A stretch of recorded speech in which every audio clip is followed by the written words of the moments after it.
ಅವ್ನಿಗೆ ಇಲ್ಲಿ ಫಸ್ಟ್ ಚಾಕು ಹಾಕ್ಯಾನ ಶಾ ಅಂತೇಳಿ CCTVದಾಗ ಕ್ಲಿಯರ್ ಕಾಣ್ತೈತಿ. ಒಳಗೆ ಓಡೋಗ್ಯಾನ ಇವನ್ನ, ಬಾಗ್ಲ ಬಂದ್ ಮಾಡ್ಕೊಂಡಾನ. ಬಾಗ್ಲ ಹೊಡೆದ 5 ಮಂದಿ ಒಂದು ಮರ್ಡರ್ ಮುಗಿಸಿದ್ರು. ಅವನಿಗೆ ಕ್ಲೂ ಸಿಕ್ಕಿರೋದ್ರ ಹಿನ್ನೆಲೆಯಲ್ಲಿ ಅವ್ರನ್ನ ಹುಡುಕ್ಲಿಕ್ಕೆ ನಮ್ಮ ಅಧಿಕಾರಿ ಸಿಬ್ಬಂದಿಗಳು ಕಾರ್ಯೋನ್ಮುಖರಾಗಿದ್ದಾರೆ. ಆದಷ್ಟು ಬೇಗ ಆರೋಪಿಗಳನ್ನು ಅರೆಸ್ಟ್ ಮಾಡುವಂಥ ಕೆಲಸ ಮಾಡ್ತಾರೆ. ಒಂದು ಕಾಲದಲ್ಲಿ ಕರ್ನಾಟಕ ಶಾಂತಿಗೆ, ಸುವ್ಯವಸ್ಥೆಗೆ, ಹಾಗೆಯೇ ಸೌಹಾರ್ದತೆಗೆ ಹೆಸರುವಾಸಿಯಾಗಿದ್ದಂಥ ರಾಜ್ಯ ಇವತ್ತು ಸಣ್ಣ ಪುಟ್ಟ ವಿಚಾರಗಳಿಗೂ ಕೂಡ ಗಲಾಟೆಗಳು, ದುಂಬಿಗಳು, ಕೊಲೆಗಳಾಗುವ ಮಟ್ಟಕ್ಕೆ ಬಂದು ತಲುಪಿದೆ. ಇದು ಎಲ್ಲೋ ಒಂದ್ ಕಡೆ ರಾಜ್ಯದಲ್ಲಿ ಕ್ರೈಮ್ ರೇಟ್ ಹೆಚ್ಚಾಗ್ತಾ ಇದೆಯಾ, ಪೊಲೀಸ್ನವರ ಭಯ ಈ ದುರುಳರಿಗೆ ಇಲ್ವಾ, ರಾಜಾರೋಷವಾಗಿ ಮನೆಗಳಿಗೆ ನುಗ್ಗಿ ಕೊಲೆ ಮಾಡುವಂತ ಪರಿಸ್ಥಿತಿಗೆ ಬಂದು ತಲುಪಿದೆ. ಇದೇ ತಿಂಗಳ 24ರಂದು ಅಂದ್ರೆ ಏಪ್ರಿಲ್ 24ರಂದು ಹಸೆಮಣೆ ಏರಬೇಕಾಗಿದ್ದಂತ ಧಾರವಾಡದ ಯೂತ್ ಕಾಂಗ್ರೆಸ್ನ ಕಾರ್ಯದರ್ಶಿ ಆಗಿದ್ದಂತಹ ಫೈರೋಜ್ ಪಠಾಣ್ ನನ್ನ ಹಳೆ ದ್ವೇಷದ ಹಿನ್ನೆಲೆಯಲ್ಲಿ ಅದೇ ಧಾರವಾಡದ ಹಾಗೂ ಸ್ನೇಹಿತನೇ ಆಗಿದ್ದಂತ ಮೊಹಮ್ಮದ್ ಶಾ ಅಂಡ್ ಗ್ಯಾಂಗ್ ನ 5 ಮನೆಗೆ ನುಗ್ಗಿ ಬರ್ಬರವಾಗಿ ಹತ್ಯೆ ಮಾಡಿದ್ದಾರೆ.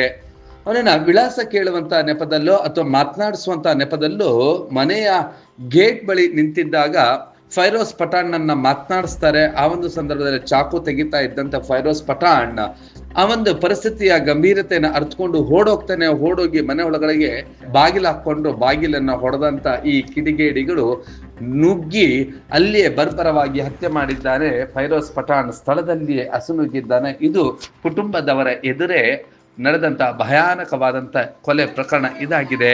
ಈ ಹಿಂದೆ ಫೈರೋಜ್ ಪಠಾಣ್ ಜೀವ ಬೆದರಿಕೆ ಇದೆ ಅಂತೇಳಿ ಧಾರವಾಡ ಪೊಲೀಸ್ನವರಿಗೆ ದೂರನ್ನು ಕೂಡ ನೀಡಿದ್ರಂತೆ. ಆ ದೂರಿನ ಅನ್ವಯ ಮೊಹಮ್ಮದ್ ಶಾ ಅಂಡ್ ಗ್ಯಾಂಗ್ ನಲ್ಲಿ ಓರ್ವ ಗಾಂಜಾದ ಕೇಸ್ನಲ್ಲಿ ಒಬ್ಬನನ್ನ ಅರೆಸ್ಟ್ ಮಾಡಿದ್ರಂತೆ. ಆದ್ರೆ ಭಯ ಮಾತ್ರ ಹೋಗಿರ್ಲಿಲ್ಲ. ಕಳೆದ 2 ತಿಂಗಳ ಹಿಂದೆ ಒಂದು ಕ್ಷುಲ್ಲಕ ವಿಚಾರಕ್ಕೆ ಮೊಹಮ್ಮದ್ ಶಾ ಮತ್ತು ಫೈರೋಜ್ ಪಠಾಣ್ನ ಇವರಿಬ್ಬರ ನಡುವೆ ಗಲಾಟೆ ಆಗಿತ್ತು. ಆ ಒಂದು ಗಲಾಟೆಯನ್ನು ಗಂಭೀರವಾಗಿ ತೆಗೆದುಕೊಂಡ ಮೊಹಮ್ಮದ್ ಶಾ ಈಗ ಈ ಒಂದು ಕೃತ್ಯವನ್ನ ಎಸಗಿದ್ದಾನೆ. ಈಗ ಪೊಲೀಸ್ನವರಿಗೆ ಮೊಹಮ್ಮದ್ ಶಾ ಅಂಡ್ ಗ್ಯಾಂಗ್ ಮೇಲೆ ಅನುಮಾನ ಬಂದಿದೆ. ಅದರಲ್ಲಿ ಒಂದಷ್ಟು ಜನರನ್ನ ಈಗಾಗಲೇ ಬಂಧಿಸಿದ್ದಾರೆ. ಇದರ ನಡುವೆ ಮೊಹಮ್ಮದ್ ಶಾನ ಮರಣೋತ್ತರ ಪರೀಕ್ಷೆ ನಡೆದಿದೆ. ಧಾರವಾಡ ಪೊಲೀಸ್ ಠಾಣೆಯ ಮುಂಭಾಗದಲ್ಲಿ ಇರಿಸಿ ಪ್ರತಿಭಟನೆಗೆ ಮುಂದಾಗಿದ್ರು. ಆ ಒಂದು ಸಂದರ್ಭದಲ್ಲಿ ಪೊಲೀಸ್ನವರು ಮನವೊಲಿಸುವಲ್ಲಿ ಯಶಸ್ವಿಯಾಗಿದ್ದಾರೆ. ಜೀವ ಬೆದರಿಕೆ ಇದ್ದು ರಕ್ಷಣೆ ಕೋರಿ ದೂರು ಕೊಟ್ಟಿದ್ರು. ಪೊಲೀಸ್ನವರು ಏನು ಕ್ರಮ ತೆಗೆದುಕೊಳ್ಳಿಲ್ಲ ಅಂತ ಹೇಳಿ ರಾಜ್ಯ ಯುವ ಕಾಂಗ್ರೆಸ್ನ ಉಪಾಧ್ಯಕ್ಷ ಅಬ್ದುಲ್ ದೇಸಾಯಿ ಗಂಭೀರವಾದಂತ ಆರೋಪವನ್ನ ಮಾಡಿದ್ದಾರೆ. CCTV ಫುಟೇಜ್ ಚೆಕ್ ಮಾಡ್ರಿ ನೀವು. ಇಲ್ಲೇ ಬಂದು ನಿಂತು ಅವನ ಜೊತೆ ಮಾತಾಡಿ ಅವ್ರ ತಾಯಿಗೆ ಸಲಾಮ್ ಮಾಡಿ ಅವ್ನಿಗೆ ಇಲ್ಲಿ ಫಸ್ಟ್ ಚಾಕು ಹಾಕ್ಯಾನ ಶಾ ಅಂತೇಳಿ CCTVದಾಗ ಕ್ಲಿಯರ್ ಕಾಣ್ತೈತಿ. ಒಳಗೆ ಓಡೋಗ್ಯಾನ ಇವನ್ನ, ಬಾಗ್ಲ ಬಂದ್ ಮಾಡ್ಕೊಂಡಾನ. ಬಾಗ್ಲ ಹೊಡೆದ 5 ಮಂದಿ ಒಂದು ಮರ್ಡರ್ ಮುಗಿಸಿದ್ರು. ಅವನಿಗೆ ಅವ್ರ ಅಕ್ಕ ಅವ್ರವ್ವ ಬಿಡ್ಸಾಕ್ ಹೋದ್ರೆ ಹೊಲಿ ಮೇಲೆ ಅವ್ರ ತಂಗಿದ ಮುಖ ಹಾಕಕ್ಕೆ ಹೋಗ್ಯಾರ. ಅಂಥ ಬಾರ್ಬರಿಕ್ ದುರ್ದೈವ ರಾಕ್ಷಸಗೂ ಮಾಡಲ್ಲ ಹಂಗೆ ಯಾರು. ಇದು ರಾಜಕೀಯ ಪ್ರಯುಕ್ತ ಹಾಗೂ ಹಳೆ ದ್ವೇಷ ಹಿನ್ನೆಲೆದು ಮಾಡಿದ್ದಾರೆ. ನಾವು 6 ತಿಂಗಳ ಹಿಂದೆ ಕಂಪ್ಲೇಂಟ್ ಕೊಟ್ಟಿವಿ ಕಮಿಷನರ್ ಆಫೀಸ್ದಲ್ಲಿ. ನಾನು ನಿಮಗೆ ಎಲ್ಲರೂ ಕಾಪಿ ಹಾಕ್ತೇನೆ. ನಾವು ಕಂಪ್ಲೇಂಟ್ ಕಾಪಿ ಕೊಟ್ಟಿದ್ದೀವಿ. ಮಾನ್ಯ ಕಮಿಷನರ್ ಸಾಹೇಬ್ರು ಇಲ್ಲೇ ಇದ್ದಾರೆ, ಅವ್ರು ಕೇಳಿ ನೀವು. ಕಂಪ್ಲೇಂಟ್ ಕಾಪಿ ಕೊಟ್ಟಿದ್ದೀವಿ. ನನಗೂ ಫೈರೋಜ್ ಪಠಾಣ್ಗೆ ಜೀವ ಬೆದರಿಕೆ ಇತ್ತು ಅಂತ ಹೇಳಿ ನೀವು ಕಂಪ್ಲೇಂಟ್ ಕಾಪಿಯಲ್ಲಿ ನೋಡಿ ಯಾರ್ದಾರ ಹೆಸರು ಹಾಕಿ ಅಂತ ಹೇಳಿ ಅವರೇ ಮಾಡಿಸಿದ್ದಾರೆ. ಇದು ಅವನು ಏನು ಯಾವ ಜೊತೆ ಏನು ದುಶ್ಮನ್ ಇಲ್ಲ, ಏನಿಲ್ಲ. ಮದ್ವೆ 3 ತಿಂಗಳಾತ. ರಂಜಾನ್ ತಿಂಗಳಲ್ಲೇ ಮದ್ವೆ ಕಾರ್ಡ್ ಕೊಡಕ್ಕೆ ಓಡಾಡ್ತಾ ಇದ್ದಾನೆ. ಬೇಕಂತ ರಾಜಕೀಯ ಪೂರ್ವವಾಗಿ ಟಾರ್ಗೆಟ್ ಮಾಡಿ ಇಷ್ಟೆಲ್ಲ ಮಾಡಿದ್ದಾರೆ. ಅವನಿಗೆ ರಾಜಕೀಯದಲ್ಲಿ ಬೆಳಿಬಾರ್ದು, ಒಂದೇ ಸಮಾಜದಲ್ಲಿ ಬೆಳಿಬಾರ್ದು, ಒಬ್ರು ಯಾರು ಮುಂದೆ ಬರಬಾರ್ದು ಅಂತೇಳಿ. ನಿಮ್ಮ ಕಂಪ್ಲೇಂಟ್ ಕಾಪಿ ಕಳಿಸ್ತೀನಿ, ನೀವೇ ನೋಡಿ ಯಾರಂತ, ಯಾರ ಮೇಲೆ ನಾವು ಕಂಪ್ಲೇಂಟ್ ಕೊಟ್ಟಿದ್ದೀವಿ. ಪರಿಚಯಿಸಿದ್ರು. ಇಲ್ಲೇ ಮನಿ ಅವ್ರದ್ದು, ಇಲ್ಲೇ ಮನಿ. ಯೂತ್ ಕಾಂಗ್ರೆಸ್ ಅಧ್ಯಕ್ಷ ಅವನು ಮೊಹಮ್ಮದ್ ಶಾ. ಈ ಯೂತ್ ಕಾಂಗ್ರೆಸ್ ಅಧ್ಯಕ್ಷ ಅವನು. ಅವ ಯಾರ ಟೀಮ್ದವ ತಿಳ್ಕೊರಿ ನೀವು. ಒಂದು ಇನ್ಸ್ಟಾಗ್ರಾಮ್ ಫೇಸ್ಬುಕ್ ತೆಗೀರಿ, ನಿಮ್ಗೆ ಗೊತ್ತಾಗ್ತೈತಿ ಯಾವ ಟೀಮ ಎಲ್ಲಿ ಹುಡುಗ ಅಂತೇಳಿ. ಗೋಲು ಒಬ್ಬವನು, ಶಾ ಒಬ್ಬನ ಪರಿಚಯಿಸ್ತಿರ್ದಾರ. ಮಾಳಾಪುರ ಗೋಲು ಅಂತ. ಮಿಕ್ಕಿದ 3 ಮಂದಿ ಯಾರು ಗೊತ್ತಿಲ್ಲ. ಟೋಟಲ್ 5 ಜನ CCTV ಕಾಣ್ತಿದ್ದಾರೆ. ಇಲ್ಲಿ ಒಂದೇ CCTV ಕಾಣ್ತಿದ್ದಾರೆ. ಮಿಕ್ಕಿದವ್ರು ಯಾರದಾರ ಏನು ಗೊತ್ತಿಲ್ಲ. ಆದರೆ ಇದರಲ್ಲಿ ನಮ್ಮ ಸಮಾಜದ ದೊಡ್ಡ ಹಿರಿಯರದ ಪಾತ್ರ ಐತಿ. ಅವ್ರು ಯಾರು ಅಷ್ಟು ದೊಡ್ಡವರಿಲ್ಲ ಇವನ್ಗೆ ಮರ್ಡರ್ ಮಾಡೋದಷ್ಟು. ರಾಜಕೀಯ ಇದೇ ಇಟ್ಕೊಂಡೆ ಮಾಡಿದ್ದಾರೆ. ಮನೆಯಲ್ಲಿ ಮದುವೆದು 3-4 ಲಕ್ಷ ಕ್ಯಾಶ್ ಇತ್ತು, ಅದು ಒಯ್ದಾರ. ಒಂದು ಮೊಬೈಲ್ ಫೋನು ಒಯ್ದಾರ. ಅವ್ರ ತಾಯಿದ ಮೊಬೈಲ್ ಫೋನು ಕಸ್ಕೊಂಡು ಹೋಗ್ಯಾರ. ಅವ್ರ ತಾಯಿಗೆ ಹೊಡೆದಾರೆ. ಅವ್ರ ಅಕ್ಕಗೆ ತಂಗಿಗೆ ಹೊಲಿ ಮೇಲೆ ಮುಖ ಹಾಕಕ್ಕೆ ಹೋಗಿದ್ದಾರೆ. 9:30 10 ಗಂಟೆ ಆಗಿರೋದು. ನಂಗೆ ಟೈಮ್ ಅಷ್ಟು ಗೊತ್ತಿಲ್ಲ. ನಾನು ಹುಬ್ಳಿಯಲ್ಲಿದ್ದೆ, ಫೋನ್ ಹಚ್ಚಿದ ತಕ್ಷಣ ಇಲ್ಲೇ ಬಂದೆ. ಹೌದ್ರಿ ಸರ್, ನನ್ನ ತಮ್ಮಕ್ಕಿಂತ ಜಾಸ್ತಿ ಬೇರೆ ಬೇರೆ ತಾಯಿಲಿ ಹುಟ್ಟಿರ್ಬೋದು, ಅವರೆಲ್ಲ ತಮ್ಮ ರಕ್ತ ಅವ. ನಂದು ಗೆಲ ಇಲ್ಲ ಸರ್. ಅವ್ನ ರೈಟ್ ಹ್ಯಾಂಡ್ ಇದ್ದಂಗಿದ್ದೆ, ಅವ್ನು ಕಳ್ಕೊಂಡೆ ನಾನು. ಎಲ್ಲರೂ ಗೊತ್ತಿದ್ದೆ ಧಾರವಾಡದಲ್ಲಿ. ಅಬ್ದುಲ್ ದೇಸಾಯಿ ಅಂದ್ರೆ ಫಿರೋಜ್ ಪಠಾಣ್ ಅಬ್ದುಲ್ ದೇಸಾಯಿ ಬೇಕಂತ ಮಾಡಿದ್ದಾರೆ. ರಾಜಕೀಯ ಪ್ರಯುಕ್ತ, ಮತ್ತೇನು ಇಲ್ಲ. ನಿಮ್ಮ ಕಂಪ್ಲೇಂಟ್ ಕಾಪಿ ಕಳಿಸ್ತೀನಿ, ನೀವೇ ನೋಡಿಬಿಡಿ ಯಾರ ವಿರುದ್ಧ ಕಂಪ್ಲೇಂಟ್ ಕೊಟ್ಟಿದ್ವಿ. ಬಂದಾರೆ ಕೇಳಿ ಯಾರ ವಿರುದ್ಧ ಕಂಪ್ಲೇಂಟ್ ಕೊಟ್ಟಿದ್ರು ಇವ್ರು ಅಂತೇಳಿ. ಇದರಲ್ಲಿ ಒಂದು ಹುಡುಗನ ಮೆನ್ಷನ್ ಇತ್ತು.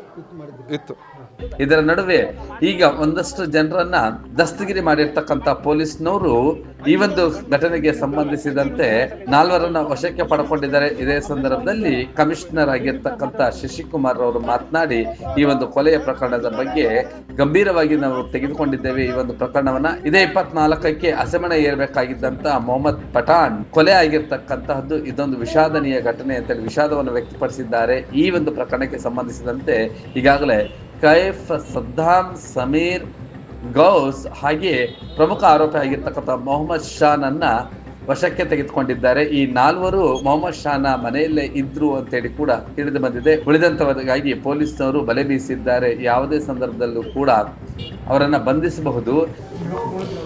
ಫೈರೋಜ್ ಪಠಾಣ್ ಅಂತ ಸುಮಾರು 32 ವರ್ಷ, ಧಾರವಾಡ ಉಪನಗರ ಪೊಲೀಸ್ ಠಾಣಾ ಸರಹದ್ನಲ್ಲಿರೋ ಮಾಳಾಪುರ ಅನ್ನುವಂಥ ಒಂದು ಏರಿಯಾದಲ್ಲಿ ಮನೆಯಲ್ಲಿದ್ದಂಥ ಸಂದರ್ಭದಲ್ಲಿ 9:30ಯಿಂದ 10 ಗಂಟೆ ನಡುವೆ 3-4 ಜನ ಬಂದುಬಿಟ್ಟು ಇವರಿಗೆ ಹಲ್ಲೆ ಮಾಡಿದ್ದಾರೆ. ಆ ಹಲ್ಲೆಯಿಂದ ಭಾಳಷ್ಟು ರಕ್ತಸ್ರಾವ ಹಲ್ಲೆ ಆಗಿ ಸ್ಥಳದಲ್ಲೇ ಮೃತಪಟ್ಟಿದ್ದಾರೆ ಅನ್ನೋಂಥದ್ದು ನನಗೆ ತಿಳಿದು ಬಂದಿದೆ. ಯಾವ ಕಾರಣಕ್ಕೆ ಮಾಡಿದ್ದಾರೆ ಮತ್ತು ಯಾರು ಮಾಡಿದ್ದಾರೆ ಅನ್ನೋಂಥದ್ದು ಅವರ ಕುಟುಂಬ ಸದಸ್ಯರು ಮತ್ತು ಸಾಕಷ್ಟು ಜನ ಲೈವ್ ವಿಟ್ನೆಸಸ್ಸು ಹೆಣ್ಮಕ್ಳೆಲ್ಲ ಇದ್ದಾರೆ. ಭಾಳಷ್ಟು ಜನ ಅವರು ಕಂಪ್ಲೇಂಟು ನೀಡೋ ಒಂದು ಪ್ರೋಸೆಸ್ಸಲ್ಲಿದ್ದಾರೆ. ಈಗ ಕಂಪ್ಲೇಂಟ್ ಕೊಟ್ಟರೆ ಇಮಿಡಿಯೇಟ್ ನಾವು ಈಗಾಗಲೇ ಆರೋಪಿಗಳು ಯಾರು ಅನ್ನೋಂಥದ್ದು ಕ್ಲೂ ಸಿಕ್ಕಿರೋದ್ರ ಹಿನ್ನೆಲೆಯಲ್ಲಿ ಅವ್ರನ್ನ ಹುಡುಕ್ಲಿಕ್ಕೆ ನಮ್ಮ ಅಧಿಕಾರಿ ಸಿಬ್ಬಂದಿಗಳು ಕಾರ್ಯೋನ್ಮುಖರಾಗಿದ್ದಾರೆ. ಆದಷ್ಟು ಬೇಗ ಆರೋಪಿಗಳನ್ನ ಅರೆಸ್ಟ್ ಮಾಡೋಂಥ ಕೆಲಸ ಮಾಡ್ತಾರೆ. ಸರ್, 6 ಮಂತ್ಸ್ ಬ್ಯಾಕು ಒಂದು ಕಂಪ್ಲೇಂಟನ್ನು ಬಂದಿತ್ತು ಸರ್ ನಿಮ್ಮ ಹತ್ರ. 4-5 ಜನ ಹೆಸರು ಅದರಲ್ಲಿ ಇತ್ತು ಸರ್, ಮೆನ್ಷನ್. ನಾನು ಪರಿಶೀಲನೆ ಮಾಡ್ತೀನಿ ಯಾವಾಗ ಬಂದಿತ್ತು, ಯಾವ ಸ್ಟೇಷನ್ಗೆ ಬಂದಿತ್ತು ಅನ್ನೋದು ವೆರಿಫೈ ಮಾಡ್ತೀನಿ. ಈಗ ನನಗೆ ಎಕ್ಸಾಕ್ಟ್ಲಿ ಮಾಹಿತಿ ಇಲ್ಲ. ಇದು ನಮ್ಮ ಸ್ಥಳೀಯ ಪೊಲೀಸ್ ಠಾಣಾ ಅಧಿಕಾರಿಗಳ ಹತ್ರ ಮಾಹಿತಿ ಏನಿದೆ ಪಡ್ಕೊಂಡು ನಾನು ಮುಂದೆ ಕ್ರಮ ಕೈಗೊಳ್ತೀನಿ. ಸರ್, ರಾಜಕೀಯ ದ್ವೇಷ ಆಮೇಲೆ ಹಳೆಯ ವೈಷಮ್ಯ ಅನ್ನುವಂಥದ್ದು ಕೆಲವೊಂದು ಬರ್ತಾ ಇದ್ದಾರೆ ಸರ್ ಅದರಲ್ಲಿ. ಏನಾದರೂ ಹೇಳಿದ್ರು ಸರ್ ಮನೆಯವರು ಏನಾದರೂ? ಇಲ್ಲ, ಈಗ ಅವ್ರ ತಾಯಿ ಮತ್ತು ಅವರ ಸಿಸ್ಟ್ರು ಅನಿಸುತ್ತೆ, ಅವರಿಬ್ಬರ ಹತ್ರ ಮಾತಾಡಿದೆ ನಾನು. ಸೊ ಅವರು ಯಾರು ಈ ಕೃತ್ಯ ಮಾಡಿದಾರೋ ಅವ್ರಿಗೆ ಶಿಕ್ಷೆ ಆಗಬೇಕು, ಯಾವ ರೀತಿ ಹೊಡೆದ್ರು ಅನ್ನುವಂಥದ್ದು ಅಷ್ಟೇ ಹೇಳ್ತಾ ಇದ್ದಾರೆ. ಇನ್ನೂ ವಿವರವಾಗಿ ಅವ್ರ ಹತ್ರ ಮಾಹಿತಿಯನ್ನು ಪಡ್ಕೊಂಡಿಲ್ಲ. ಈಗ ಅವ್ರ ಕುಟುಂಬ ಸದಸ್ಯರಿದ್ದಾರೆ ಮತ್ತು ಅವ್ರ ಸಮಾಜದ ಭಾಳಷ್ಟು ಜನ ಮುಖಂಡರು ಬಂದಿದ್ದಾರೆ. ಅವರು ಫಿರ್ಯಾದನ್ನು ನೀಡಲಿ. ನಮ್ಮ ತನಿಖೆ ಏನಿದೆ ಸಮಗ್ರ ತನಿಖೆಯನ್ನು ಮಾಡಿಬಿಟ್ಟು ಯಾರ್ಯಾರು ಇದರಲ್ಲಿ ಪ್ರತ್ಯಕ್ಷವಾಗಿ ಪರೋಕ್ಷವಾಗಿ ಭಾಗಿಯಾಗಿದ್ದಾರೆ ಎಲ್ಲರನ್ನೂ ಕಾನೂನು ಚೌಕಟ್ಟಲ್ಲಿ ತನಿಖೆಯಲ್ಲಿ ಒಳಪಡಿಸುವಂಥ ಕೆಲಸ ಮಾಡಲಾಗುತ್ತೆ. ಪ್ರೀ ಪ್ಲಾನ್ ಏನಾದರೂ ಮಾಡಿದ್ರು ಸರ್? ಅಂದರೆ CCTV ಫುಟೇಜಲ್ಲಿ ಫಸ್ಟಿಗೆ ಒಬ್ಬರು ಬರ್ತಾರೆ, ಆಮೇಲೆ ಒಂದು ಜೊತೆ 4 ಜನ, ಇನ್ನೊಂದಿಬ್ಬರು ಜನ ಬಂದು ಒಳಗಡೆ ಹೊಡೆದ್ರು ಕೂಡ ಹೊರಗಡೆ ಒಂದು ಚಾಕು ಹಾಕ್ತಾರೆ. ಈಗ ನೋಡಿ, ಇನ್ಸಿಡೆಂಟ್ ಆಗಿ 1.5 hours ಆಗ್ತಾ ಬಂತು. ಈಗ ಬಂದಂಥ ಸಂದರ್ಭದಲ್ಲಿ ಭಾಳಷ್ಟು ಜನ ಇಲ್ಲಿ ಸೇರಿದರು.